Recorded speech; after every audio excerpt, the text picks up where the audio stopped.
Have you ever played a game despite being interesting, feels like it has outstayed its welcome, where it has shown everything it has to offer and just drags on and on to the point you wish you could just reach the end and be done with it? Well, that is exactly the experience I had with Ghostory. Ghostory is a 2D puzzle platformer. It is developed and published by indie developer Rigid Core Games. It released on Steam October 23rd, 2017, and recently received an update adding in 11 new localizations, including Danish, Bulgarian, French, German, and more. Ghostory has very interesting mechanics and puzzles along with an outstanding atmospheric soundtrack, but suffers from a lackluster plot, long levels without save points, and gameplay that ultimately gets tiresome after the halfway mark.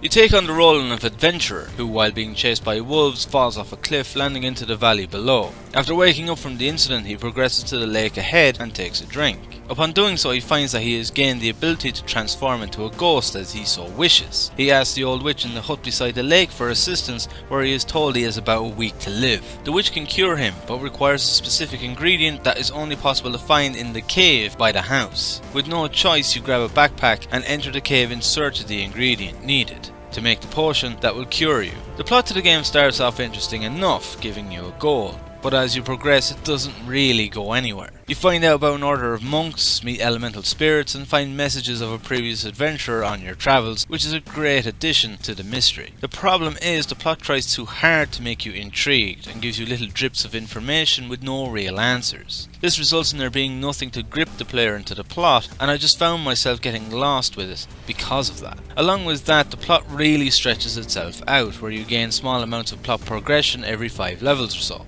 It isn't too bad at the beginning when the levels are shorter and easier, but once they start to become more difficult and longer, the gap increases substantially, and it takes very long periods of time before you gain the next bit of the plot. Between the pacing and the lack of impacting answers, I couldn't get into the story at all. There was no time where things just click together, where you have one of those moments where you say to yourself, aha, or where you felt that the plot was actually progressing to some kind of climactic conclusion. By the time I got to about the 3/4 mark, my interest in the plot was lost, as was my energy to keep playing the game. Without the interest in the plot, there was no real reason to keep playing other than to just finish the game. It is unfortunate, as the gameplay itself, which I will get to in a minute, is well done, but it needs a strong plot to keep things in motion and keep you fueled to the end. It isn't a terrible plot, it is just paced in a way that it doesn't hook you. If the game itself was shorter and the pacing of the plot quicker, it wouldn't have this problem, and I probably would have seen it through to the end.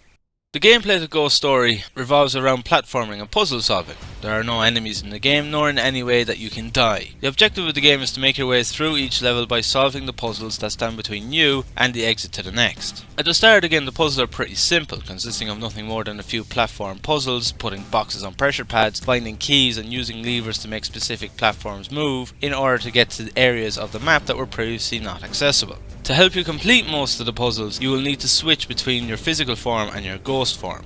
While in ghost form, you can fly and move through walls, allowing you access to any part of the map. What makes things a challenge is that while in ghost form, you drop your backpack, which is needed to pick up keys that are essential to solving the level. So essentially, you need to progress through the map, solving the puzzles while also making sure you are getting your backpack to the exit with you. This is quite easy for the first 10 levels or so, but when new puzzle elements and challenges start to emerge, things get a lot harder. After level 10, you begin running into these groups or swarms of tiny flies. If you run into them with your backpack on, they will immediately make it fall off.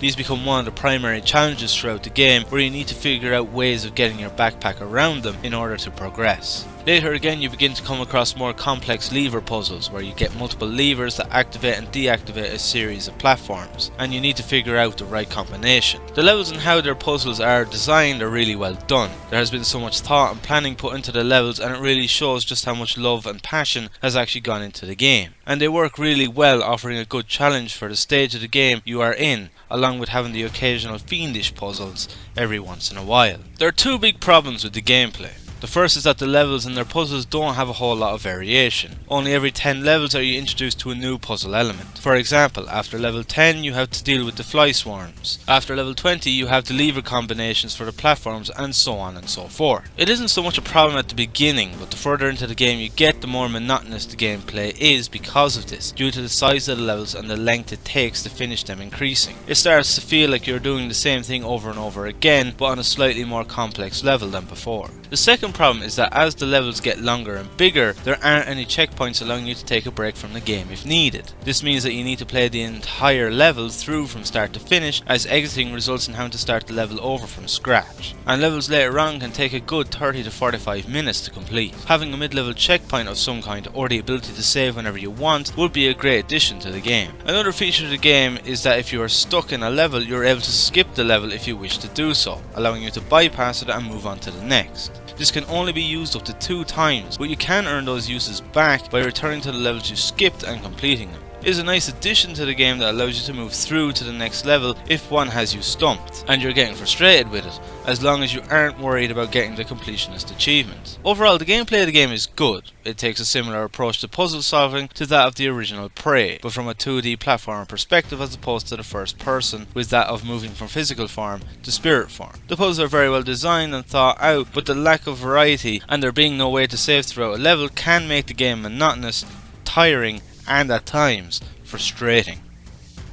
As for the level design itself, it isn't too bad. They are very basic in the sense that they work mostly on specific colour palettes in accordance with what part of the game you're in. But with that said, some levels do have environmental features such as lava or ice and water, depending on where you are. There are a number of Easter eggs and secrets to be found through the levels too, including one referencing Commander Keen, a clear inspirational ghost story. These secrets don't offer any sort of bonus or help, but are a nice little addition for those who like to seek out such features in a game. Another nifty little feature of the level design is that of the ice levels, where you need to guide a small ice frog to his home in each level. This is a completely optional task that is solely for achievement's sake as far as I can tell, but nevertheless a nice little addition, even if it is at times frustrating. The most positive aspect of the level design is the atmosphere. Every level has a perfect track that fits the atmosphere and often has a calm tone to it that really just mellows you out while you attempt to figure out the puzzles. Having such an atmosphere not only helps absorb you into the game, but makes the longer levels a little bit easier to manage. Overall, the level design is okay. There's nothing special about them or their environmental design, but the secrets and the addition of helping the frogs are a nice little touch. And the atmosphere for the levels is fantastic and works very well throughout the entire game.